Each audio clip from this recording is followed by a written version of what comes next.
Hello guys, welcome back to Roto Paint Academy YouTube channel. आज हम करने वाले हैं एक पॉडकास्ट और हमारे साथ ज्वाइन कर रहे हैं एक वीएफएक्स आर्टिस्ट जो कि एक पेंट आर्टिस्ट है और उनका नाम है नवीन। तो आइए उनसे बातें करते हैं। Thank you so much for हमारे पॉडकास्ट में आने के लिए। तो सबसे पहले आप बताएं हमारे ऑडियंस को, हमारे सब्सक्राइबर जो भी है ना वो वीएफएक्स से रिलेटेड कंटेंट्स देखते हैं और मेरे चैनल पे काफ़ी टाइम से, लंबे टाइम से हैं।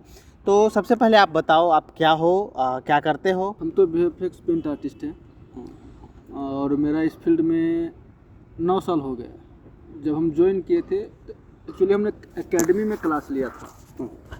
कोई बड़ा एकेडमी नहीं था, कोचिंग तरह से सिखाया जाता था, उसमें हमने सीखा। उसमें हमको इनफ नॉलेज मिल गया था, रोटो का मिल गया था, सिलट का, न्यूक का मिल गया था, उसमें प्रोजेक्शन वगैरह भी करना सिखा दिया था। फोटोशॉप का मिला था, उसका भी अच्छा नॉलेज था। बाद में हमने प्राइम फोकस गोवा में ज्वाइन किया। वहाँ हमारी एकेडमी में ही ज्वाइनिंग हुई। वहाँ हमारा इंटरव्यू हुआ, टेस्ट हुआ। टेस्ट में ऐसा था कि मैंने क्लियर कर लिया। इससे मेरा प्लस पॉइंट ये हुआ कि मैं वहाँ ज्वाइन कर लिया। सैलरी थोड़ी कम थी लेकिन सीखने को बहुत कुछ मिला वहाँ। और उसके बाद हमने पेंट में ज्वाइन किया और तब से मैं पेंट में ही रह गया।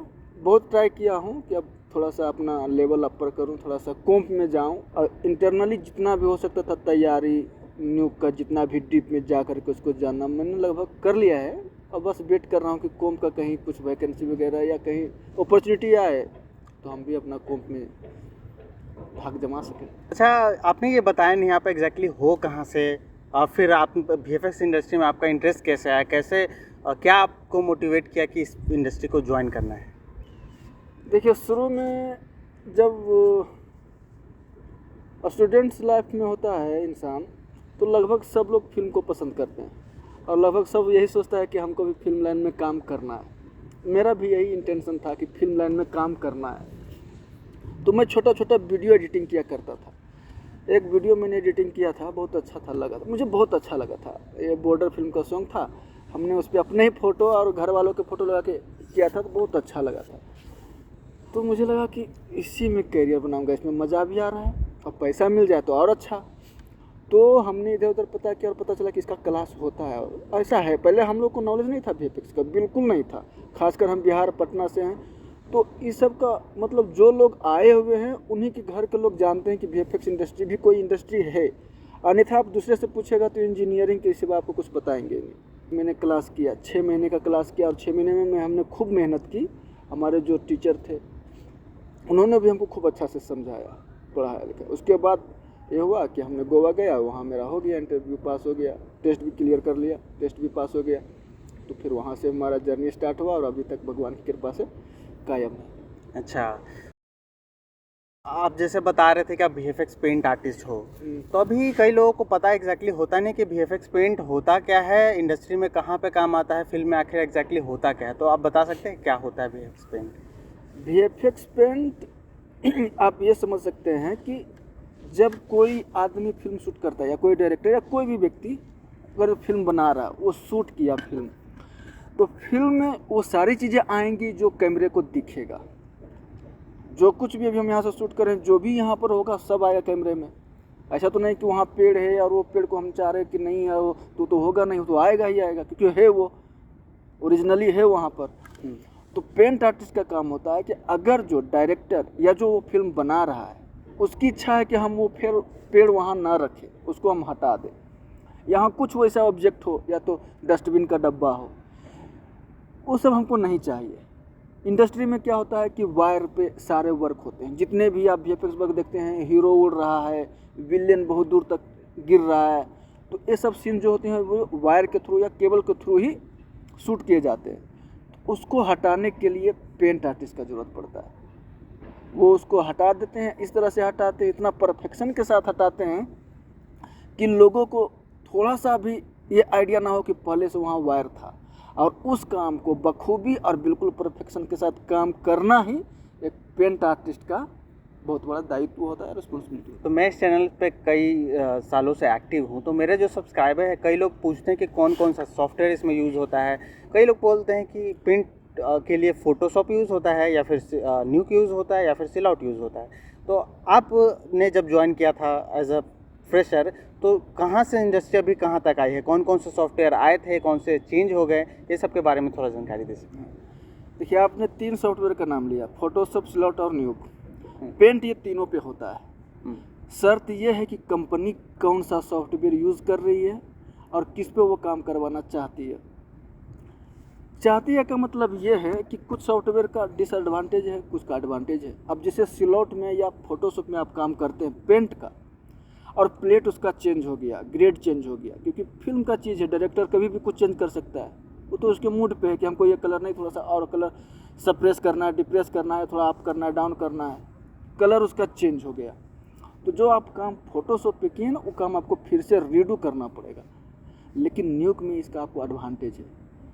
अगर आप सारा काम न्यूक पे किए हैं तो आप सिर्फ प्लेट चेंज कीजिए और सारा काम आपका विदिन अ मिनट कंप्लीट हो गया। तो ये आपका एडवांटेज है, फ़ायदा है न्यूक यूज़ करने का। अदरवाइज आप स्लॉट में भी अच्छा कर सकते हैं। स्लॉट में सीक्वेंस पेंट चलता है। अब जो काम न्यूक पे आसानी से नहीं होता है, न्यूक पे ज़्यादातर काम प्रोजेक्शन वर्क होते हैं, हाँ, ट्रैक वाला काम होते हैं। लेकिन जो सीक्वेंस पेंट, जो पर फ्रेम काम करने की बात आती है, तो हम लोग स्लॉट ज़्यादा यूज़ करते हैं। रही बात फोटोशॉप, फोटोशॉप में भी अपने आप वास्ट है, उसका भी कोई जोड़ नहीं है कि उस पर भी जो काम हो जाएगा वो दूसरा सॉफ्टवेयर को सोचना पड़ेगा। लेकिन उसका वही डिसएडवांटेज है कि अगर प्लेट चेंज हो गया तो थोड़ा सा दिक्कत है और थोड़ा सा उसमें मशक्क़त करनी पड़ती है, उसमें टाइम थोड़ा ज़्यादा लगता है, क्योंकि ट्रैकिंग का ऑप्शन उसमें है नहीं, ट्रैक उस पर आप कर नहीं सकते, पर फ्रेम का ही काम करना पड़ता है। हाँ, प्लेट आप उस पर अच्छा बना सकते हैं, ग्रेडिंग वगैरह का भी थोड़ा बहुत काम ठीक ठाक उस पर हो जाता है। तो आपको सबसे ज़्यादा मुश्किल अभी पेंट में क्या लगता है, अगर आपका जो एक्सपीरियंस देखते हैं तो उस हिसाब से, लाइक अगर किसी आर्टिस्ट को 5 साल 6 साल एक्सपीरियंस हो जाने के बाद भी कौन से ऐसे सोर्स हो सकते हैं जिस पे थोड़ा चैलेंजेस फेस करना पड़े? फिलहाल 9 साल के एक्सपीरियंस के बाद तो हमको कोई ऐसा शौक नहीं लगता है कि जो हमसे नहीं होगा, और ऐसा भी नहीं है जो मैंने नहीं किया। हाँ, ये होता है दिक्कत कि कभी कभी ऐसा शॉट होता है जिसमें हमको जल्दी देना पड़ता है, या बोल दे कि उसमें समय कम मिला है, तो उसमें आपको एक्स्ट्रा दिमाग लगाना पड़ता है, आपको एक्स्ट्रा टेक्निक, एक्स्ट्रा सब कुछ लगाना पड़ेगा। क्योंकि ऐसा नहीं कि अगर वो शॉट काफ़ी कॉम्प्लिकेटेड है तो आपको 1 महीना का तो टाइम देगा नहीं, आपको विदिन टाइम करना पड़ेगा। 10 दिन का टाइम दिया, 10 दिन में आपको करना पड़ेगा। तो आपको extra effort, extra talent, extra technique सब कुछ उसमें लगाना पड़ेगा। अगर शॉट हैवी की बात करें या कॉम्प्लिकेटेड शॉट की बात करें तो देखिए, जब शुरू में मैं था तो कुछ ऐसे शॉट होते थे जिसमें प्रोस्पेक्टिव ज़्यादा हो, उसमें आदमी थोड़ा इरिटेट हो जाता है। इसलिए क्योंकि प्रोस्पेक्टिव शॉट में अगर छोटे छोटे चीज़ें, जैसे ये घास है, अगर घास में प्रोस्पेक्टिव मूवमेंट हो और उस पर से कोई ऑब्जेक्ट हटाना हो तो आपके लिए काफ़ी प्रॉब्लम क्रिएट कर सकता है, क्योंकि आप एक एक घास को अलग नहीं कर सकते। तो थोड़ा वहाँ पर दिक्कत होता है, लेकिन टेक्निक है, थोड़ा सा एफर्ट लगाना पड़ता है, वो हो जाता है। फिर वैसा ही है जैसे आप किसी ऐसे जगह पर शूट कर रहे हैं जहाँ पे रेतीला जगह है, रेत भी एक एक रेत दिखता है, चमकता है, वैसे जगह में भी आप प्रोजेक्शन का शॉट कर रहे हैं तो थोड़ा दिक्कत होता है। अदरवाइज सब ठीक ठाक होता है। जैसा कि आप बता रहे थे 9 साल आपका एक्सपीरियंस हो गया, तो आप कौन सा ऐसा प्रोजेक्ट है जिस पर काम कर चुके हो, जो काम करने में मज़ा आया, थोड़ा चैलेंजिंग लगा, और ऐसा प्रोजेक्ट बताओ जो काफ़ी पॉपुलर है? देखिए, सबसे पहले जब हम इंडस्ट्री में आए थे ना, उस समय ही मुझे बहुत अच्छा प्रोजेक्ट पे काम करने के लिए मौका मिला था। वो प्रोजेक्ट था वारक्राफ्ट। तो पहले तो हम काम कर रहे थे, और जब फर्स्ट बार गए, स्टूडियो में गया, लोगों को सीन देखा, बहुत सारे डिस्प्ले लगे हुए थे, सब पे वारक्राफ्ट का सीन चला था। मुझे तो बहुत अच्छा लगा, सुकून मिला, कुछ तो काम करना आया। उसमें भी अच्छे सीन थे, देखने में अच्छा लगा। और भी बहुत सारे प्रोजेक्ट हैं, जैसे टर्टल निंजा, फिर स्टार वार्स, फिर इधर थोर, लव एंड थंडर रिसेंटली काम किया, मेन इन ब्लैक उसमें काम किया, और बहुत सारे बॉलीवुड प्रोजेक्ट पे भी काम किया, जैसे मणिकर्णिका हो गया, रेस 3 में बहुत सारा काम किया, जुमांजी हो गया। नाम उतना नहीं याद है, अब ये पता है कि लगभग ऑलमोस्ट जितना भी हॉलीवुड फिल्म है जब से इंडस्ट्री में हूँ, लगभग 50% में तो काम किया हुआ हूँ। अच्छा। अब ये तो हमने बात कर ली सारे प्रोजेक्ट्स की। अभी कई बार क्या होता है, जो लोग स्टूडेंट्स होते हैं तो उनको पता नहीं होता कि एग्जैक्टली फ्लोर पे इन्वायरमेंट कैसा होता है।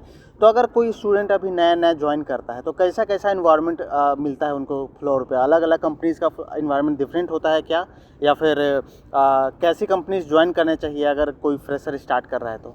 बात ये सबसे इम्पोर्टेंट आपका क्वेश्चन है, हाँ। सबसे इम्पोर्टेंट, क्योंकि इस क्वेश्चन का हमने भी भुगत भोगी है। हाँ। जब शुरू में कोई इंडस्ट्री में आता है ना, हाँ। एज ए पेंट आर्टिस्ट, उसको बहुत दिक्कत झेलना पड़ता है। जब शुरू में मैं भी जब ज्वाइन किया था तब मुझे लगा था कि ये मेरे बस की बात नहीं है, मुझे भी अब छोड़ करके अब दूसरा काम पकड़ना चाहिए। लेकिन ऐसा था, कहीं मजबूरी भी थी और कहीं शौक भी था, तो हमने इसमें कहा चलो ठीक है, अध्ययन करना शुरू किया, न्यू को और अच्छा समझना शुरू किया, टेक्निक सीखना शुरू किया। जैसे जैसे हमारे पास नॉलेज आते जाते हैं वैसे वैसे फिर वर्क थोड़ा सा इजी लगने लगता है। अब लगता है कि हाँ, अब कोई दिक्कत नहीं है।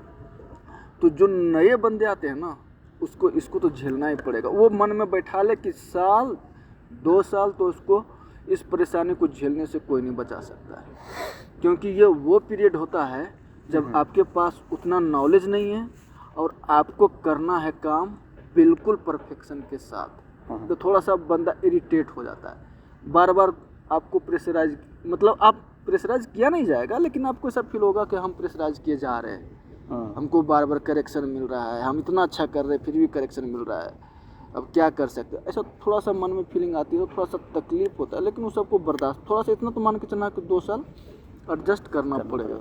और अभी बहुत सारे मेरे ही चैनल पे सब्सक्राइबर्स हैं जो कि अभी स्टूडेंट्स हैं, तो उनके लिए क्या एडवाइस है, उनको कौन सा फील्ड ज्वाइन करना चाहिए? अभी क्या है ना, कई लोग सोचते हैं कि डायरेक्ट रोटो में ही चले जाए, फिर बाद में पेंट में जाके कॉम्प में जाएंगे, या फिर उनको डायरेक्ट कॉम्प में जाना चाहिए? डायरेक्ट कॉम्प में जाने का सजेशन तो शायद कोई भी अच्छा आर्टिस्ट नहीं देगा, क्योंकि वो आर्टिस्ट के लिए भी बुरा है, इंडस्ट्री के लिए भी बुरा है। क्योंकि जब तक आपके पास वास्ट नॉलेज नहीं होगा चीज़ों का, तब तक आप परफेक्शन नहीं ला सकते। हाँ, काम आप कंप्लीट कर सकते हैं, कंप्लीशन में और परफेक्शन में अंतर है। तो रोटो का नॉलेज होना और पेंट का नॉलेज होना, फिर 3D का भी नॉलेज होना, क्योंकि उससे भी कॉम्पिंग होता है ना, उसके भी पासेस होते हैं, बहुत सारी चीज़ें होती हैं, डिप कंपोजिटिंग, ये सब वो सब। तब जाकर तो कंपोजिटिंग में डायरेक्ट जाने से बेहतर है पहले या तो आप रोटो में जाए या तो पेंट में जाए। पेंट में जाने का फ़ायदा यह है कि रोटो से आपका थोड़ा सा टाइम बच जाता है, क्योंकि रोटो में एक ही चीज़ सीखना होता है, रोटो। लेकिन पेंट में आपको इतना सीखना है कि जिसका कोई लिमिटेशन नहीं है कि हाँ आप इतना कर लिए अब आपको नहीं सीखना, ऐसा नहीं। सेम चीज़ कॉम्प में।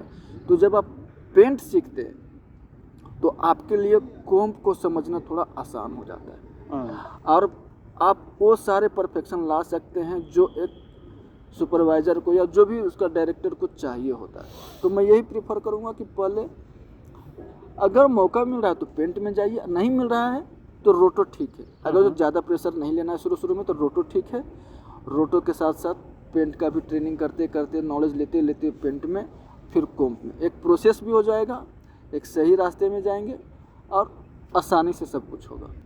पर आजकल हम लोग देखते हैं सब, हर किसी को जल्दबाजी में अच्छी सैलरी चाहिए होती है। तो अगर आप यही तरीका देखें तो कोई अगर रोटो से स्टार्ट करता है तो उसको 2 से 3 साल रोटो में खर्च करना पड़ेगा अपना टाइम, फिर पेंट में खर्च करेगा 2-3 साल, और फिर जाके कॉम्प में जाएगा। तो इस प्रोसेस में उसका 7 से 8 साल तो खर्च हो जाएगा और उसका सैलरी उतना रहेगा नहीं। अगर डायरेक्ट कोई कॉम्प ज्वाइन करता है तो ठीक है, आप 20,000 पे स्टार्ट करते हो, 7 से 8 साल में आप 1 लाख और समथिंग आ जाओगे। तो यहाँ पे ये कितना फ़र्क पड़ता है? लाइक किसी को करना चाहिए अगर किसी को सिर्फ पैसे से ज़्यादा मतलब है तो? नहीं, देखिए ऐसा लगता है ना कि हम पहले डायरेक्ट कॉम्प में चले जाएंगे तो हम जल्दी पैसे ज़्यादा अर्न कर लेंगे। ये एक एक्सेप्शन मान सकते हैं कि आपका लक अच्छा है, आप कॉम्प में टिक गए, वरना हमको नहीं लगता कि जितना कॉम्प्लिकेटेड और जितना कंपटीशन आज के समय में है इंडस्ट्री में, आप टिक पाइएगा। आप 20,000 छोड़िए, हमको लगता है कि आपको कंपनी 1 महीना रख ले, वही बड़ी बात है। क्योंकि कोई भी कंपनी आप देखते होंगे गांव घर में, चाहे कहीं भी शहर वर में, कि कोई भी पैसा देता है तो उससे 5 गुना 10 गुना वो पैसे का प्रॉफिट लेता है। हाँ। आप डायरेक्ट गए कॉम्प में, आपको रोटो का नॉलेज नहीं है, पेंट का नॉलेज नहीं है, आप कॉम्प का नॉलेज कहाँ से लाइएगा? ये कहने का मतलब ये है कि आपके पास शब्द नहीं है, वाक्य भी नहीं है, और आप किताब लिखने की बात कर रहे हैं। किताब लिखना तो पहले शब्दों को मजबूत बनाना पड़ेगा, वाक्यों को मजबूत बनाना पड़ेगा, तब एक आप अच्छे किताब लिख सकते हैं। अब बहुत सारे लोग होते हैं जो जिनके पेरेंट्स जो होते हैं या तो डॉक्टर जानते हैं, इंजीनियर जानते हैं, या फिर प्रोफेसर, ये सारे फील्ड जानते हैं। वीएफएक्स के बारे में बहुत लोग नहीं जानते हैं, उनके पेरेंट्स। तो क्या लगता है वीएफएक्स का फ्यूचर क्या है? देखिए, ऐसा है कि अभी जब से एआई टूल आया है, थोड़ा सा लोगों को कन्फ्यूजन में डाला है। इससे हम लोग का इंडस्ट्री को कोई फर्क पड़ेगा नहीं, क्योंकि हमने एआई यूज़ किया है चेक करने के लिए। उसका हमने चैट जीपीटी का क्लास भी लिया पर्सनली, पैसे पे करके, कि देखते आखिर क्या है इसमें। हमने वैसा कुछ उसमें नहीं पाया, जैसा वो हवा बना हुआ ना कि ये कर लेगा, वो कर लेगा, वो कर लेगा, वो वॉइस देगा, लेकिन जो वॉइस एक इंसान की होगा वो नहीं देगा। वो कहानियाँ भी लिखेगा, लेकिन जितनी अच्छी कहानी एक इंसान सोच सकता है उतना अच्छा वो नहीं सोचेगा। वो एक इमेज अच्छा बना सकता है, क्योंकि उसके पास इमेज है, वो इमेज अच्छा बना सकता है, लेकिन उसमें भी आप ये नहीं बोल सकते कि परफेक्शन है। अच्छा होकर के परफेक्शन नहीं होने का मतलब ये है कि हम चाह रहे थे कुछ और। सपोज हम चाह रहे हैं कि जो कैरेक्टर हम बनाएं उसका सिंग ऐसा हो, उसका ऐसा हो, या सिंग वाला हो, 2 सिंग हो, उसका ये कैरेक्टर हो, वो बिल्कुल है तो सेम टू सेम देगा, लेकिन आपको पसंद नहीं पड़ा, इसमें थोड़ा सा ऐसा होना चाहिए था, सिंग ऐसा होना चाहिए था। तो मुझे नहीं लगा, उतना मैं यूज़ नहीं किया हूँ, शायद बना दे तो अच्छी बात है, 5-10% इफेक्ट पड़ सकता है, बट हमको नहीं लगता है कि उतना बना देता है। वो बनाता है, सिमिलर बनाता है, लेकिन एग्जैक्ट नहीं बनाता है। कंपटीशन बढ़ा है एआई के आने के बाद, थोड़ा बहुत उसका आएगा, इफेक्ट आएगा इंडस्ट्री में। और मतलब कि जॉब लोगों का जा सकता है अगर एआई थोड़ा और इम्प्रूव होगा तो, या फिर ज़्यादा कोई फ़र्क नहीं पड़ेगा? फर्क तो नहीं पड़ेगा। फ़र्क नहीं पड़ेगा। अभी हम इसलिए इतना देर तक सोच रहे हैं क्योंकि अभी ऐसा नहीं कि एआई की वजह से हम लोग परेशान हैं। हाँ, एआई की वजह से स्ट्राइक हुआ, उसकी वजह से फिल्म नहीं बना, उसकी वजह से हम लोग को दिक्कत है। थोड़ा सहूलियत, राइटर्स को थोड़ा सहूलियत हो सकता है कि वो एक स्टोरी को बोलेगा, उससे सिमिलर स्टोरी दे देगा, लेकिन वो स्टोरी नहीं देगा जो राइटर सोच रहा था। ऐसा नहीं कि हम जो सोच रहे थे वो हो बहु लिख करके दे देगा, वैसा तो नहीं है ना। हम चाह रहे थे कहानी में ये ट्विस्ट है, वो अलग ट्विस्ट देगा, वो डिफरेंट रहेगा, वो हमारे सोच से नहीं मिलेगा। तो खतरा नहीं है, बट ये है कि थोड़ा बहुत अब जहाँ 100 लोग होंगे वहाँ 80% 20% का काम तो खाएगा, क्योंकि टेक्नोलॉजी आया तो थोड़ा तो उसका फ़ायदा वो भी लेगा, टेक्नोलॉजी वाले भी लेंगे, थोड़ा फ़ायदा तो लेंगे। अब सबसे ज़रूरी सवाल जिसके लिए हर इंसान मेहनत कर रहा है वो है सैलरी कितना मिलता है। तो अगर कोई फ्रेशर ज्वाइन करता है उसका सैलरी कितना से स्टार्ट हो सकता है, कितना तक जा सकता है, कितना टाइम लग जाएगा सैलरी बढ़ाने में, और कौन कौन से लाइक सिटीज़ में हमें पहले जाना चाहिए अगर हम लोग स्टार्ट कर रहे हैं वीएफएक्स करियर सैलरी के हिसाब से?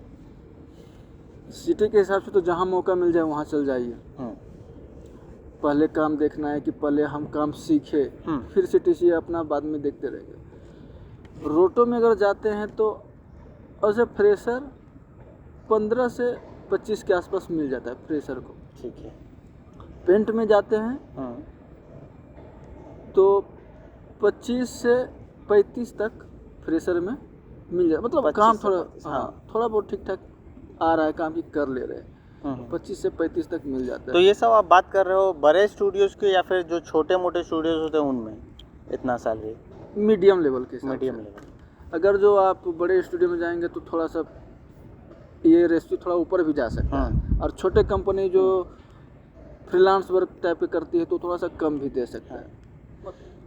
तो मैंने कई बार देखा है कि कई बार क्या होता है, कंपनी ज़्यादा देने के लिए रेडी रहती है, लेकिन वो हमसे पूछती है आपका एक्सपेक्टेशन कितना है। तो जनरली जो फ्रेशर्स होते हैं वो अपना एक्सपेक्टेशन ही बहुत ज़्यादा डाउन करके बोलते हैं। जैसे कि अगर कंपनी ने पूछा वो सीधे बोल देते ठीक है 15,000 रुपये मुझे चाहिए, जबकि कंपनी अगर अपने साइड से देने वाली होती तो 20 या 25 देती।